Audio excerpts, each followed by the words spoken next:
Hey, everybody. If you're looking for Business of Design, you are in the right place. Episode 46. I'm going to be talking to the one and only Rachel Moriarty, who is an amazing expert on visibility and particularly how to increase your visibility so clients can find you, get to know you, trust you, love you, and hire you.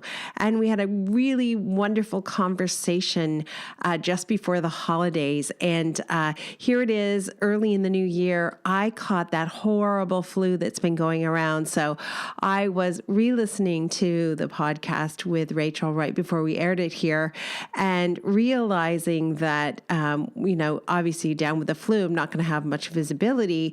But the fact of the matter is I do have some work to do in terms of just putting myself out there in general for my clients. We've been working really hard at getting ourselves a bit more visible for Business of Design, which is, as you know, my passion project, and I love everything about it, and it gives me such joy. But I also have this business to run and clients to meet, and I want to keep growing my business and keeping my team employed and excited and enthusiastic about what's ahead. So Rachel has given us within this podcast 8 steps to take that will help us increase visibility. And I, for one, have a bit of homework to do, and I'm excited to do it. She's lively and engaging. If you've ever seen her on Facebook Live, she committed to doing a daily riff on a regular basis. And I think that's how I first became aware of her. She was shopping a flea market in San Diego, and I'm like, I want to hang out with her. And in fact, Rachel says that her clients who find her through social media feel the same way. They see her doing these fun things and they think she would be cool to hang out with. I think she's the designer for me.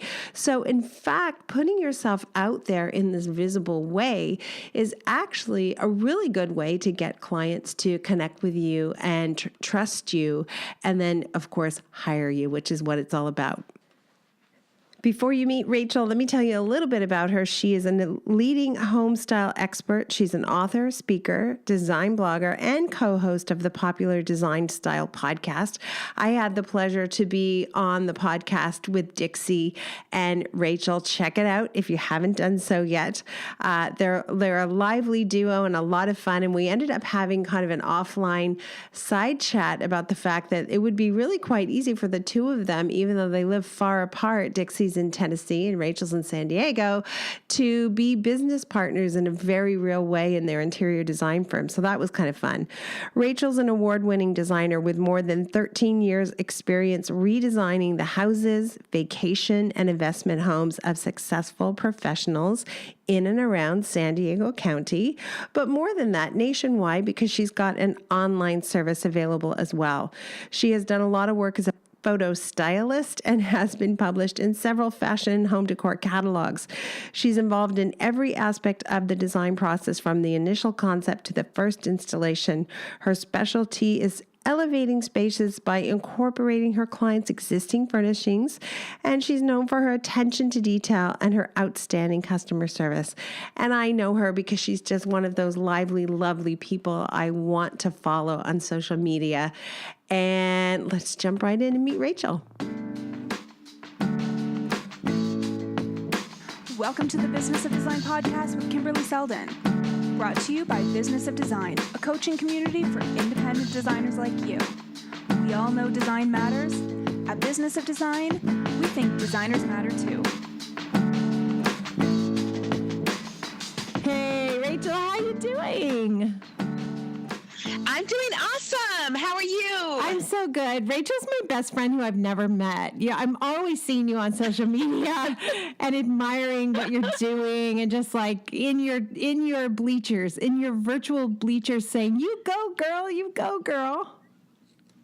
I love it. I love it. Thank you so much. Of course. So fun to be here. Yay. Okay. And we're going to talk about some important topics, including visibility, how to make yourself out there a little bit more so that clients can find you.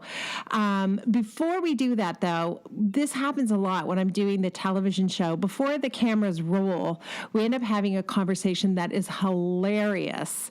And then the cameras roll and everybody's all like buttoned down and polished, and it never happened. So I'm going to put you on the spot here, and I'm going to lead off with what happened right before we went live.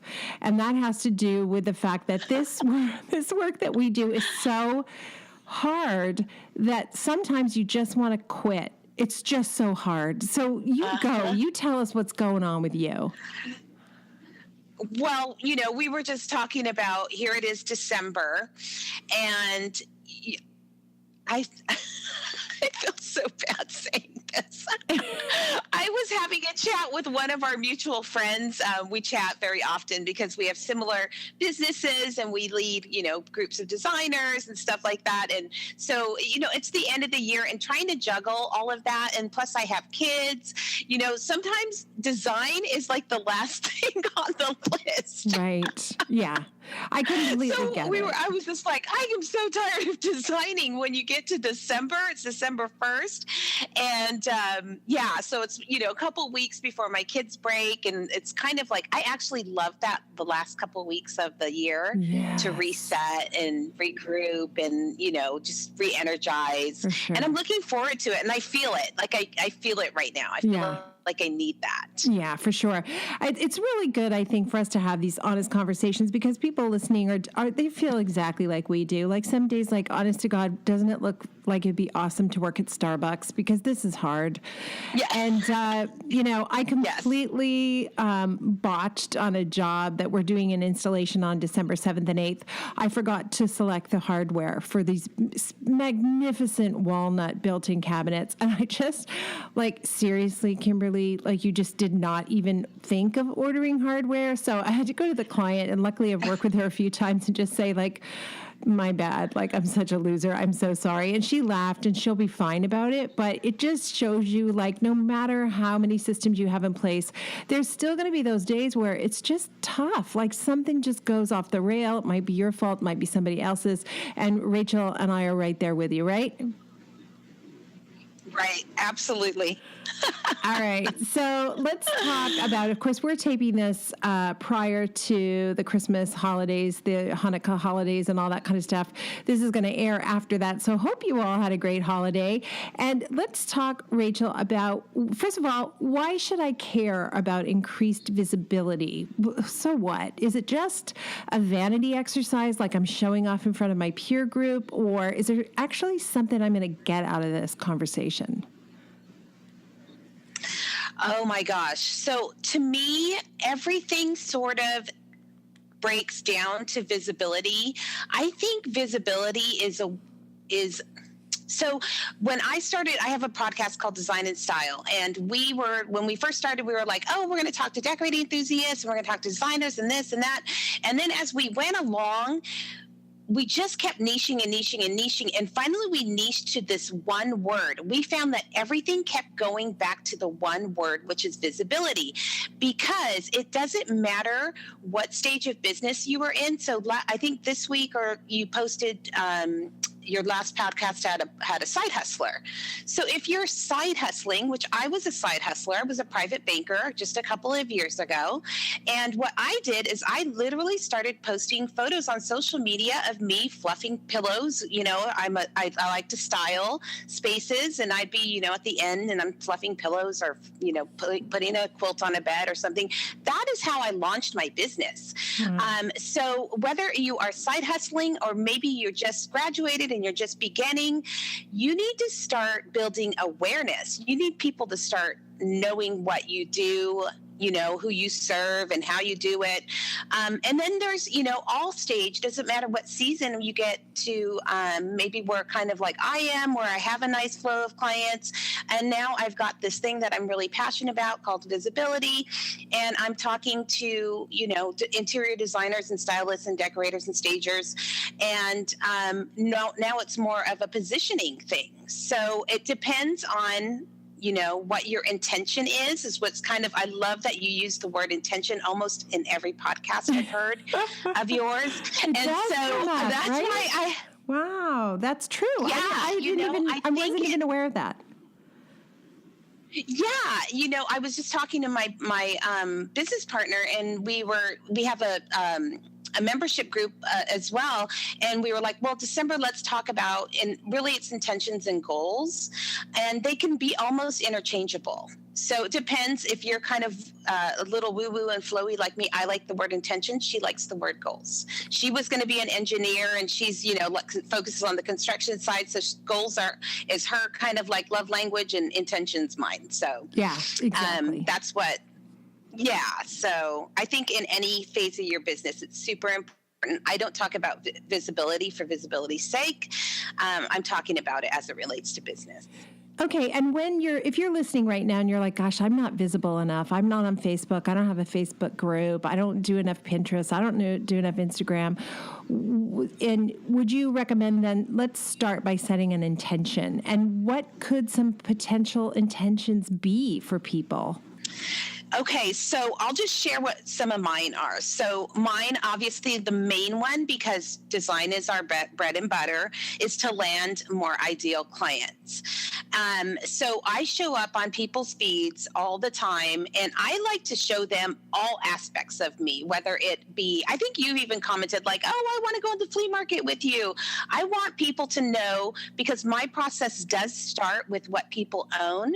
So I want them to know that I can find this, I don't know, diamond in the rough, I guess you would call it, at a flea market, and I can, transform it into this beautiful piece, and I can do the same with your, family heirlooms too. That's my jumping off point to telling your story. So I try to take I'm really like focusing on me, and because I think for all of us, good service and creating pretty spaces is really the entry point, right? I mean, we all have to be able to do that, but what's our differentiator? What makes us different?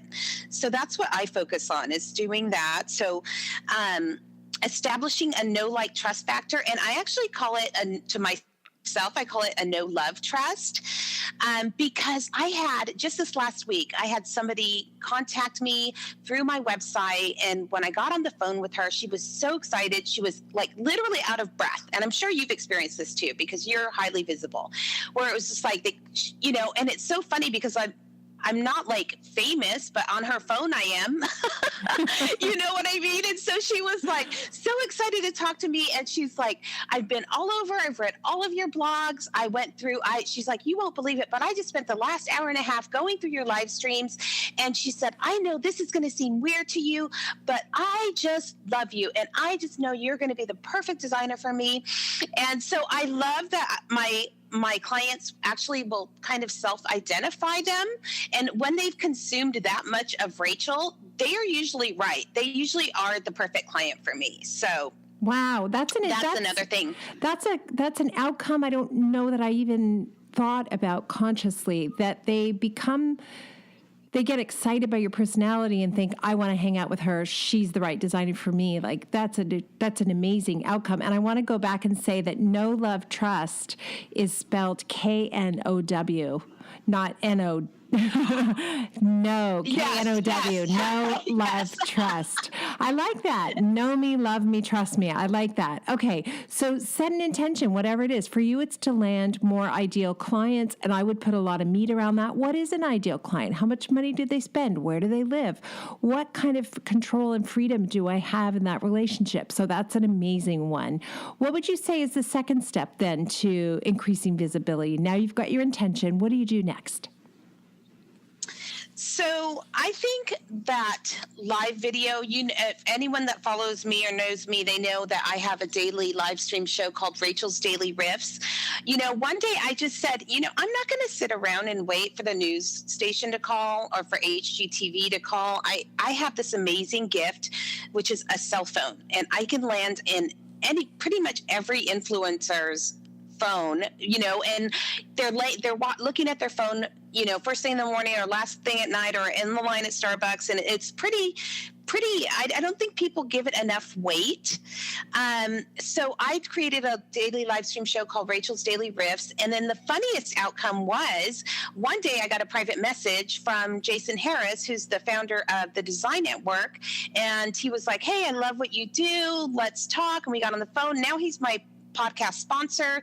We've done several challenges in my group, and introducing my designers to his platform, and so many. It's such a great tool, and I think it takes the least amount of time and prep once you get used to it. Now I can riff. In the beginning, I was really strategic and really had to plan it out. But, I went for a whole year straight of doing daily live streams. So now I can just get on and kind of talk about anything.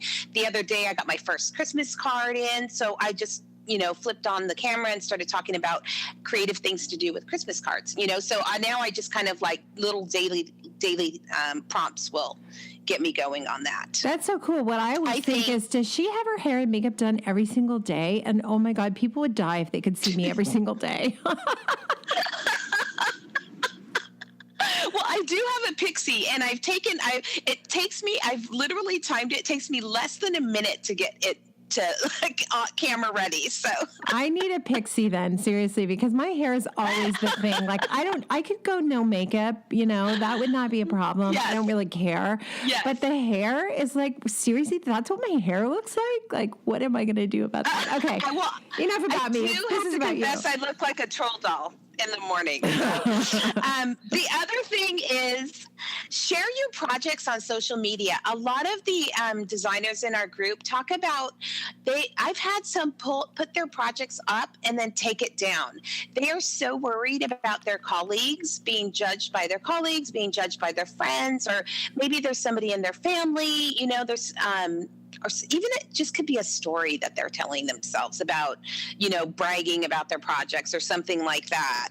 I found that other designers have been my biggest supporters, and they really kind of get the juice as they're commenting on my projects. It kind of gives it the organic reach that I need. So I love sharing projects. I find I get really lazy about that. Like I'll be on a job site, I'll be working. I don't like how my hair looks. And I think, oh, I'll do it later. I'll do it later. I'll do it later. I'll do it later. But what you're saying is I need to develop a new habit and stop for 1 minute. It's a muscle. It's a muscle. Yeah. Okay. Dang. Yeah. I got to add that to my exercise plan.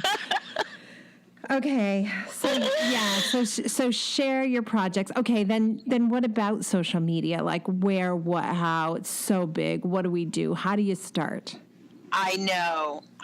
So I'm really strategic about mine. I look at my analytics on my website, and over 90% of the referrer traffic is Facebook. So that's where I spend it's like my home away from home. So that's where I focus my energy, but it also tells me that I need to focus on Pinterest and Instagram and stuff like that. My number 2 is Instagram, and I love the stories. It takes seconds to post it. I don't know if you've gone on and played with Instagram stories, but that is the funnest way to share little tidbits of your day. So even if you're just working on a space plan, or it's kind of the thing, it's not like the pretty Instagram feed. It's sort of like just real life stuff. Yeah. Those are really fun. Okay, I'm going to interject there and say that my daughter works in social media in Los Angeles for some big brands. And recently there was a discussion at work about the bosses wanted her to do more typical Instagram posts because they thought that would get more traffic. And she had to pull out some charts and show them that actually the stories get a lot more traffic, but it's particularly trending toward younger users. So that means a lot of people 40 and over are afraid to do Insta stories. And I'm bad about it. I haven't done very many, but I've done some. Tell everybody really quickly, how do you do an Insta story? It's not hard. No, it's the little circle that has your picture in it.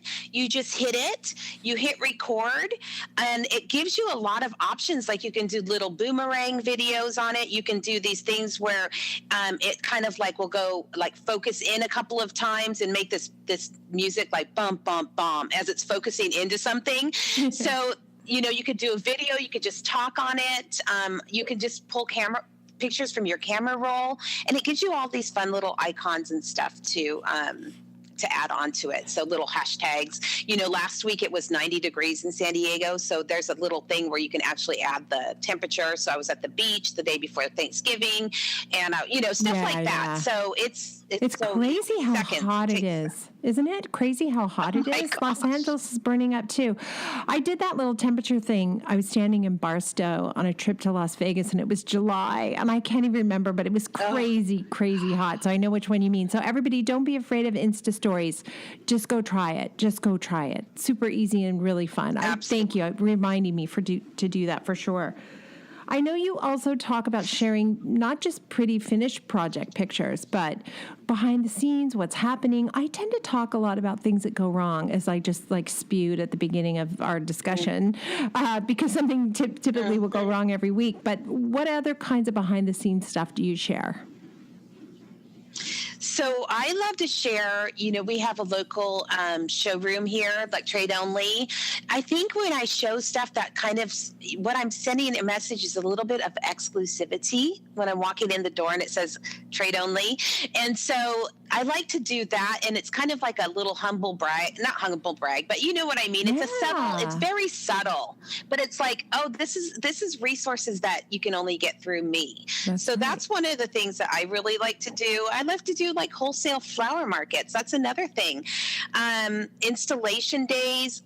People, I basically kind of emulate what is really popular on HGTV. So a demo day, people love demo days, right? And they also love the beautiful installation and reveal day. So I kind of just take what's popular on there and do it in my little way. Oh my gosh, I love that. It's so good. I've got to do more. You're inspiring me. I'm going to do more, I promise.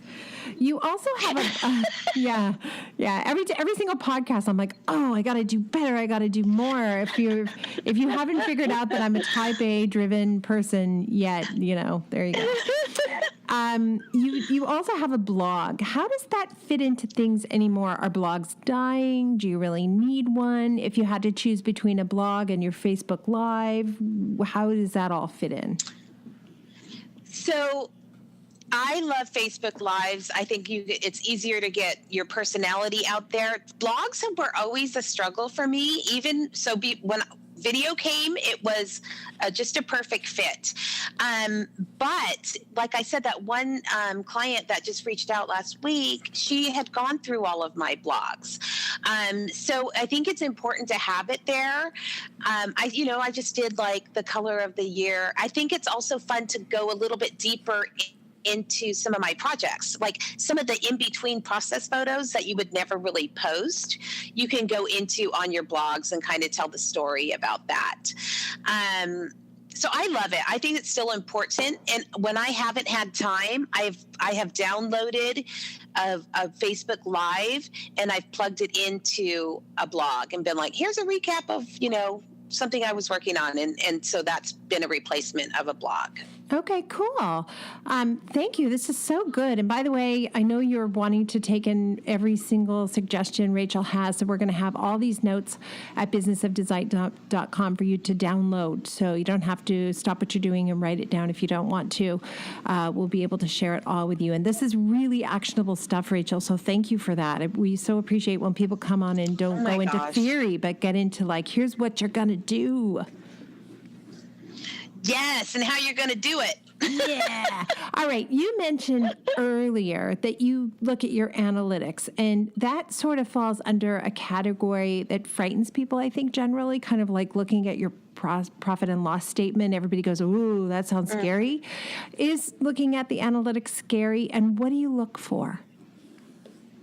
So mine are really easy. On mine, I literally just look, it's a pie chart, and it tells me, 90% is Facebook referrers, and then the other little slivers, because I really don't focus on the other ones, although that is going to be my intention for 2018, is to go more into Pinterest. So it just tells me that, where I'm spending my time is not, it's not just lost time on social media, although there are days, but so it's just feedback for me. There's you have to be strategic about your time. I think it's our biggest resource, so I try to not waste it as much as possible. So do you use something like Google Analytics? Yeah, I do. And then on my website, it also just has its own analytics, and it says it's just a pie chart in the back end. It's really easy, and I literally just glance at it once a week. It's not, I don't get like way into it because I'm not like your daughter's probably way into like the social media analytics, but I just kind of look at it really fast for myself. It's kind of like when I was in banking, I would just go in, log in, and check GLs really quick, make sure that, there wasn't anything missing. It's just kind of like a glance over thing. Right. So I don't really get too into it. I just make sure that I'm spending my time in the right places. And you just slipped into banker talk there, GL, and all the designers who've had that career background are going like, huh? Which is me. But it means general ledger, because I've interviewed a few people who used to be bankers, interestingly, and it's what I find fascinating about that is in every case they have a huge advantage over somebody who's never been in a banking or financial job when it comes to running a profitable design business. They're not afraid of the numbers. They're not afraid of the money. So it's a real leg up for sure. So I mean, this is kind of a detour, but because you have that background, do you find it's helpful when you're talking to clients about money? Oh my gosh, yes. Well, I was in private banking, so it was really high net worth individuals and businesses. I did corporations too. So we were in lending limits like to $60 million and $10 million in deposits and stuff like that. So money is really, really easy for me to talk about. We always said, it almost seemed like a monopoly until some of it went missing. It doesn't seem real until it's just like, oh yeah, I moved $1 million here and I moved $1 million there. But if you go missing, anything goes missing or something like that, then it seems like money. Right. So I don't have a problem with it. Not that but it's not my favorite part. Like, it's really not. I can do it really fast. I'm really good at it. But it's not the part that I enjoy. No, I don't know anybody who thinks it's their favorite part, but it's a muscle like the other muscle we talked about. It is something you can learn. Don't be afraid of it. That's the theme of this podcast. Do not be afraid. No matter how challenging an aspect of your job is, there are those among us who have struggled and have figured it out. So don't be afraid. Just, go boldly forward.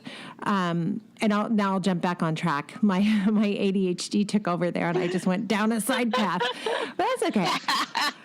And my, I guess the last part then of the visibility conversation is how do you tie it all together and make more out of it?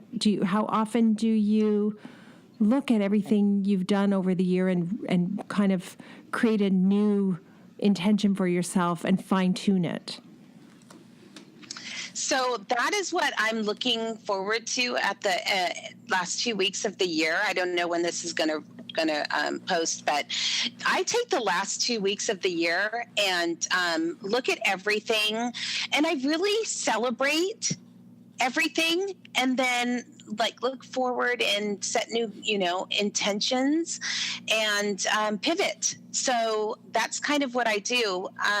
But I did want to also just mention too, I do take it offline as well. Not everything is online.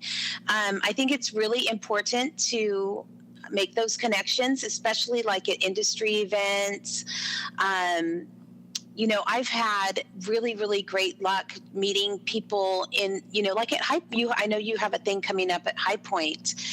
And just those personal connections are really everything to invisibility. So especially where you and I are talking to interior designers as well as, regular end consumers of design projects. Mm-hmm. Take it back to basics.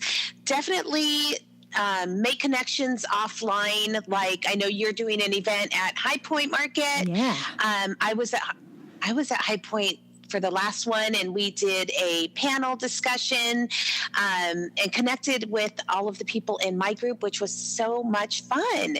And so I think there's nothing like, I think that's the golden rule is the in-person connection when it comes to visibility. I think it's also really, for me, it was really important to know I wasn't alone. Whatever I was feeling, whatever embarrassment I had over my latest mistake or something that was out of my control that fell apart and I didn't know how to handle it, when I connect with authentic peers, we can have a real conversation about how that can happen. And really importantly, how can I make sure that doesn't happen going forward? And if I never give myself downtime, Right. I wouldn't be able to take care of myself in that way. So that's great. I want to know more about your experience at High Point. What was the number one best, awesomest thing you did? Well, it was so crazy because I had never been to High Point. And through visibility, I had one of the showrooms reach out and say, do you want to host an event here? So I hosted an event, and I did it with Kelly Ellis and Tastefully Inspired and Design Wall. And we actually live streamed our live event. Oh, and within the first few seconds, we had over 200 people watching live, which was really fun. So cool. So besides that, though, was just meeting, going into some of the showrooms and meeting some of the designers that I look up to, like my bohemian goddess, Justina Blakeney, I was so happy to meet her in person. So fun. Yeah.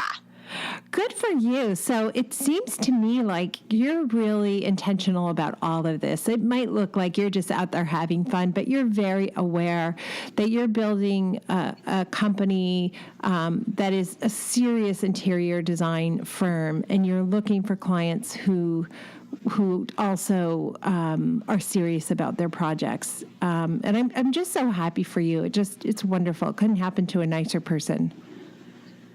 Oh, thank you. Thank you so much. Now, I like to end every show with design intervention, and it's exactly what it sounds like. Something you think is going to just really rocket somebody's life and help them immediately. And it does not, by the way, have to be related to visibility. So Right. What comes to mind? Something that you just think has really made a huge impact in your business life? So one of the things that's been on my mind lately is investing in yourself and your business. So even with you, I've been a member of the Business of Design. I have really put my money where my mouth is. I've had coaching for everything from mindset to money, from processes to self-portraiture. Any season, I've had so many different coaches and memberships. Our businesses evolved, right? And our needs in the beginning are different from our needs in the middle. And then when you want to take that next step, there's no really one size fits all coach, but I think you definitely need to, I like to create a concoction. So I'm like, I'm focusing on processes. I need to hop into the Business of Design. Or, I've said, I've done mindset, I've done money, I've done all of it. And I think it's really important if you want to grow your business to invest in yourself in that business. That's really good advice. And I know personally I feel the same way, but I did make some choices previously, early on, investing in things that weren't helpful. And one of the things that's amazing about social media is you do not have to guess whether or not something is helpful. You can ask, and your peers will tell you. So before you plunk down a lot of money, make sure you're asking whether or not your peers, you have used that product or that process or whatever and got value out of it. Because there have been a couple of times in my life where I plunked down several $1,000s and thought that was a waste of money. Doggone it. Yeah. And that's lousy. Yes. That's lousy. And you're in San Diego, and I'll be in Santa Monica January to May. So we got to hang out. Like, this is crazy. I want to go to that flea market with you. When can I go to that flea market? Yes. Yes, yes. You're awesome. Absolutely. Loved every second of this. Thank you for giving me some homework and some things to think about and for providing so much clarity around this topic for everybody. I know you're going to be super popular on the podcast. Thank you, Kimberly. We know it takes more than hard work and talent to successfully run a professional design firm. There are proven business strategies that can solve your immediate business challenges and transform your life. Don't try to do this alone. Join today and you'll have access to more than 100 video courses, plus access to Kimberley Seldon as your mentor and guide. Unlike traditional coaching, which can take years to produce tangible results, BOD is a fast track to immediate results for independent interior designers, decorators, architects, stagers, and landscapers just like you. Monthly membership is only $67.50. Annual members save 2 months and have access to Kimberly's contracts. What are you waiting for? Together, we will achieve extraordinary results. Start today.